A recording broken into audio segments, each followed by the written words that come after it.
我们安全气囊不是讲你碰一下它就要打开的，是不是啊？撞成这个样子，非常惨不忍睹。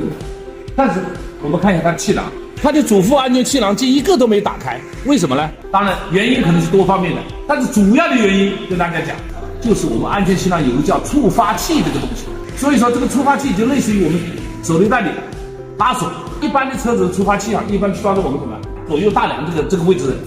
这个车子正好恰恰是撞上面，所以它的触发器没打开，这是一个。当然还有震动型的，它震动型的以后呢，这个可能触发器有问题，模块有问题，可能也是它打不开的。